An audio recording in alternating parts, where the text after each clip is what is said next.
এইচএসসির প্রশ্ন ফাঁস কিভাবে হইল, কারা এটা করেছে, এক্ষেত্রে তোমরা যারা এত কষ্ট করে পড়াশোনা করছো তোমরা এখন কি করবা, এটা সমাধান কি, শিক্ষা মন্ত্রণালয় কোনো ব্যবস্থা নেবে কি না সেটা নিয়ে একটু কথা বলছি। মনোযোগ দিয়ে শোনো। কিভাবে প্রশ্ন ফাঁস হলে সেই রুলসটা আগে বলি। পুরো ব্যাপারটা চোখের সামনে একদম আমাদের স্পষ্ট যে এরকম ঘটনাটা ঘটে গেছে তারা, এবং এই দোষীদের শাস্তি নিয়ে একটু কথা বলবো। এবং বিশেষ করে তোমরা যারা এত কষ্ট করে এইচএসসি এক্সাম দিচ্ছ তোমাদের কী করণীয় সেটা নিয়ে কথা বলছি। তোমরা অনেক অ্যাক্টিভ, তোমরা চাইলে এটার বিরুদ্ধে ব্যবস্থা নিতে পারো।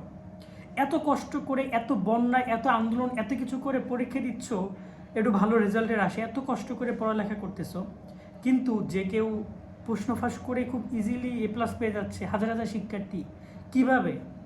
এটার বিরুদ্ধে কি তোমাদের কথা বলা উচিত না? উচিত। আগে প্রশ্ন ফাঁসের ব্যাপারটা নিয়ে কথা বলি। প্রশ্ন ফাঁস ঘটনাটা ঘটেছে সিরাজগঞ্জের একটা চর অঞ্চলে, যেখানে মূল যে ভূখণ্ড সেখান থেকে ওই অঞ্চলে যেতে 3-4 ঘন্টা বা 5 ঘন্টা সময় লাগে নদীপথে, মূলত চর অঞ্চলে। তো ওইখানে এ একটা স্কুল, বি একটা স্কুল, বা এ একটা কলেজ, বি একটা কলেজ। বি হচ্ছে জাতীয় উচ্চ বিদ্যালয়, আর এ হচ্ছে মেন যে কলেজটা সেটা। তো এ কলেজের শিক্ষার্থীরা বি কলেজে গিয়ে পরীক্ষা দিচ্ছে, বুঝো। সো এখানে ঘটনাটা করেছে বি কলেজে, কিন্তু শিক্ষার্থী কিন্তু এ কলেজে, এবং এই কলেজটা প্রতি বছরের রেজাল্ট অনেক ভালো, তারা টপ করে তাদের ওই জায়গাটায়। কীভাবে টপ করে সেটা তো এবার বুঝছো। ঘটনাটা আরও একটু খুলে বলি। এখানে পুরো ব্যাপারটাকে একটা সিনেম্যাটিক কায়দায় তারা সাজিয়েছে। এখানে পরীক্ষা যেহেতু অন্য কেন্দ্রিক নিয়ে হচ্ছে, কারণ কোনো জায়গায় তোমার নিজ কলেজে গিয়ে তুমি পরীক্ষা দিতে পারবে না, কেন্দ্র হস্তান্তর করার মাধ্যমে পরীক্ষা হয়। সো অন্য জায়গায় পরীক্ষা নিচ্ছে তারা, ভালো কথা। সেখানে পরীক্ষা নেওয়ার পরে সেখানে যে কেন্দ্র সচিব, সেখানে যে শিক্ষকরা থাকে, সেখানে যে শিক্ষার্থী, এবং একটা পুরোটা কমিটি বা পুরো একটা চক্র একত্রিত হয়ে ব্যাপারটা ঘটিয়েছে। প্রথমত পরীক্ষার আগে একটা গ্রুপ খোলা হয়েছে। গ্রুপের নামগুলো আমরা এই যে দেশ রূপান্তরের নিউজ দেখছিলাম, যে মিশন A+, রাসেল ভাইপার, ঠিক আছে, নাম শুনো, করোনা ভাইরাস, এরকমের গ্রুপ খুলেছে। সেই গ্রুপে শিক্ষার্থীদেরকে যুক্ত করছে। এই জায়গাটায় খেলাটা যুক্ত করছে, যারা যারা যুক্ত হবে তাদেরকে একটা অ্যামাউন্ট দিয়ে যুক্ত হতে হবে। সেটা 5,000 টাকা, 7,000 টাকা, 10,000 টাকা, 20,000 টাকা, যার কাছ থেকে যেটা নিয়ে পেরেছে। বা এরকম হয়তো প্যাকেজ আছে যে তুমি বাংলা, ইংরেজি, গণিতের জন্য এই কয় টাকা পাবা, এই কয় টাকা দিতে হবে, তারপর তোমার গ্রুপ থেকে বের করে দিব।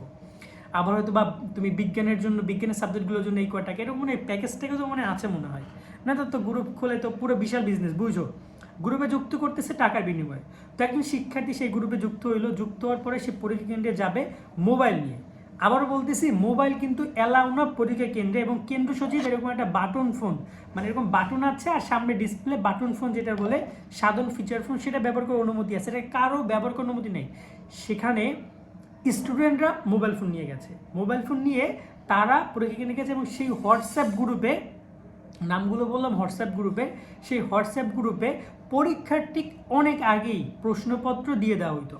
সো প্রশ্নপত্রটা কে আনতো? প্রশ্নপত্র ট্রেজারির সাথে ধরে নাও যে একজন থানার কোনো একজন কর্মকর্তা, শিক্ষা বোর্ডের কেউ একজন হয়তো, বা কেন্দ্র সচিবের একজন, বা কেন্দ্র সচিব নিজে থাকবে, এরকমের 3-4 জন শিক্ষা মন্ত্রণালয় কর্মকর্তারা থাকবে। তারা থেকে কে প্রশ্নটা নিয়ে আসবে। তো অফকোর্স যখন প্রশ্নটা ছবি তোলা হয় বা প্রশ্ন ফাঁস করা হয়, তখন যখন প্রশ্নটা ছবি তোলা হয় মানে প্রশ্ন ফাঁস, তো ওই জায়গায় কারা দায়িত্বে আছে? তারা অবশ্যই জড়িত। তারা প্রশ্নটা ওই গ্রুপে পাঠিয়েছে। গ্রুপ থেকে তারপর ওখানে একটা কমিটি আছে, গ্রুপের মধ্যে একটা টিম আছে। এখন ধরো না, যারা মিশন A+, সেখানে নাকি বিজ্ঞান বিভাগ, রাসেল ভাইপারে নাকি বিজ্ঞান বিভাগ, করোনা ভাইরাসে নাকি মেবি মানবিক বিভাগ, এরকম একটা বিভাগের জন্য আলাদা আলাদা গ্রুপ আছে। একটা গ্রুপে 200-300 করে স্টুডেন্ট যুক্ত করা। তো সেই গ্রুপে তোমার প্রশ্ন পাঠিয়ে দিচ্ছে তারা। সেখানে যে কমিটি আছে বা সেখানে যে চক্র আছে, তারা সেটার অ্যান্সার করে আবার সেই গ্রুপে সলিউশন দিয়ে দিছে। তো সলিউশন গ্রুপে দেওয়ার সাথে সাথে শিক্ষার্থীরা যেহেতু যুক্ত আছে, ওরা দেখে দেখে সেগুলো অ্যান্সার দিয়ে দিছে। তো এখানে যে পরীক্ষাটি 3 ঘন্টা, সে জায়গায় ওরা 4 ঘন্টা 5 ঘন্টা হয়তো বা লিখছে। কারণ যেহেতু শিক্ষকরা তো ধরো সামনে, শিক্ষকরা চা খাচ্ছে আর দেখতেছে স্টুডেন্ট দেখে দেখে, মোবাইল দেখে দেখে, হোয়াটসঅ্যাপ গ্রুপে অ্যান্সার দেখে দেখে ভরাট করতেছে। ইংরেজি first paper, second paper, reading part, writing part, paragraph, composition, এগুলো সব লিখতেছে, তাই না? এভাবেই তো ঘটনাটা ঘটেছে, এবং শিক্ষকরা জানে, সবাই জানে। এমনকি ওই এলাকার মানুষজন বলে যে আমরা জানতাম পরীক্ষা কেন্দ্রে মোবাইল নিয়ে যাওয়া যায়, মোবাইলে দেখা দেখি হয়, তবে এই রকমের যে পুরো সলিউশন দিয়ে দেওয়া হয় সেটা আমরা জানতাম না। মানে এলাকার মানুষজন ব্যাপারটা আঁচ করতে পেরেছে, তবে এত লেভেলে আঁচ করতে পারেনি। এবং অনুসন্ধানটা হয়েছে, ঘটনাটা কোথায় হয়েছে বলি, সিরাজগঞ্জ গাজীপুর উপজেলার দুর্গম জনপদ মনসুরনগর একটা ইউনিয়ন, সেখানে ঘটনাটা ঘটেছে, যেখানে তোমার যে এখানে বলা হয়েছে আলহাজ ফরহাদ আলী মেমোরিয়াল ডিগ্রি কলেজের স্টুডেন্টরা মূলত এই সুবিধাটা পেয়েছে, যেখানে তাদের মূলত মনসুর আলী জাতীয় উচ্চ বিদ্যালয় পরীক্ষা কেন্দ্র ছিল, মানে ওই যে বি পরীক্ষা কেন্দ্র ছিল মনসুর আলী জাতীয় উচ্চ বিদ্যালয়। আর যারা স্টুডেন্টরা যে ওই স্টুডেন্টরা পরীক্ষা দিতে গেছে ওরা হচ্ছে ফরহাদ আলী মেমোরিয়াল ডিগ্রি কলেজে। এখন একটা কথা আমাকে বলো যে এখানে শিক্ষামন্ত্রীকে অনেকেই কথা বলছো, এটা ভিন্ন দিকে চলে যাচ্ছে। শিক্ষামন্ত্রী একটা মন্ত্রণালয়ের দায়িত্বে আছে, সে এটা দায়ভার নিতেই পারে, অবশ্যই তার দায়ভার আছে। এখানে শিক্ষা বোর্ডের দায়ভার আছে, রাজশাহী বোর্ড থেকে ঘটনাটা ঘটেছে। এখানে সিরাজগঞ্জের যে জেলা শিক্ষা কর্মকর্তা তার দায়ভার আছে, উপজেলা শিক্ষা কর্মকর্তার দায়ভার আছে, সবার আছে। এখন এখানে একজন একটা শিক্ষক বা একটা কলেজের শিক্ষকরা, একটা কেন্দ্র সচিব, সবাই মিলে যদি এরকম একটা চক্রান্ত করে, সেখানে অবশ্যই দায়ভার তো ঊর্ধ্বতন কর্মকর্তাদের নিতেই হবে, কিন্তু এরাও কিন্তু সবচেয়ে বড় বলতে পারো যে অপরাধী, এবং তাদেরকে উচিত সর্বোচ্চ শাস্তি দেওয়া। আর শাস্তি দিয়েও বা কী হবে, তারা একজন 5,000 10,000 করে টাকা নিচ্ছে স্টুডেন্ট পারপাসে, তো 1,000 1,500 স্টুডেন্ট, তারা তো দিনে বাড়ি গাড়ি করে ফেলছে ভাই। তারা চিন্তা করে ফেলছে যে তাদের যদি পুলিশ ধরেও, সেক্ষেত্রে তারা বের হওয়ার রাস্তাও তারা রেখে দিচ্ছে হয়তো বা। এত মানে একদম সুষ্ঠু মানে পরিকল্পনা করে শুধু প্রশ্ন ফাঁস না, এমন না যে তুমি কষ্ট করে স্টুডেন্ট প্রশ্ন পেয়েছো তুমি সেগুলো অ্যান্সার খুঁজবা, তা না, অ্যান্সারও তোমাকে খুঁজে দিতেছে ভাই। এখন প্রশ্নটা আসে, তোমরা এত কষ্ট করে যে পড়ালেখা করতেছে লাভটা কি? লাভটা নিয়ে একটু কথা বলি। যদি শিক্ষা শুধুমাত্র সার্টিফিকেট পারপাসই হইতো, তাহলে সবাই দেখতে যে দুনিয়াতে কোটিপতি মানুষ স্বভাব ছিল না। শিক্ষা শুধু সার্টিফিকেট দেখায়া দুনিয়া চলে না। ভালো একটা জায়গায় যাইতে গেলে তোমাকে সেখানে দক্ষতাই লাগবে। এই যে বিশ্ববিদ্যালয়ে ভর্তি, তোমরা মিনিমাম 1.5 লাখ, ধরে নাও 1 লাখ থেকে 1 লাখ A+ পাবা, GPA 5 1 লাখ। তুমি কি জানো বিশ্ববিদ্যালয় সব মিলে জিলে সর্বোচ্চ 80,000 তোমার কি বলো এটাকে সিট আছে কিনা শিওর না, 80,000 বা এরকম সামথিং কম বেশি সিট আছে, 70-80,000। তার মানে প্রায় যদি সব A+ শিক্ষার্থীদেরকে নেয়ও, তাও 20,000 শিক্ষার্থী ভর্তি হইতে পারবে না বিশ্ববিদ্যালয়, পাবলিক বিশ্ববিদ্যালয়গুলোতে 20,000। সো এই জায়গায় তোমরা A+ পেয়ে মনে করবে যে দুনিয়া উল্টে বসে, বিষয়টা এমন না। রেজাল্ট নিজের যোগ্যতা যতটুকু হয় ততটুকু করো। এখন তোমাদেরকে যদি আমি বলি ভাইয়া পড়ালেখা করো, তোমরা বলবে ভাইয়া কিসের পড়ালেখা? হ্যাঁ, কিসের পড়ালেখা ভাইয়া? যেখানে প্রশ্নবাস হইতেছে, যেখানে সব কিছুতে অ্যাভেলেবেল, সেখানে আমরা তো পড়ালেখা কী করবো? আমাদেরকে সোর্স দেন, আমরাও এসে প্রশ্ন ফাঁস করবো, যত টাকা লাগে আমার বাবা দিবে, আমি দিব, ম্যানেজ করে দিব, লাগলে ওই ভ্যান চালাবো, তা প্রশ্ন ফাঁস করাই দেন আমরা, আমি যত টাকা লাগে দিব। আমাকে তাই কমেন্ট করতেছে, বলবেন ভাই কত টাকা বলেন, আমরা গ্রুপে যুক্ত করাই দেন। সো এই হচ্ছে বর্তমানে ব্যবস্থা।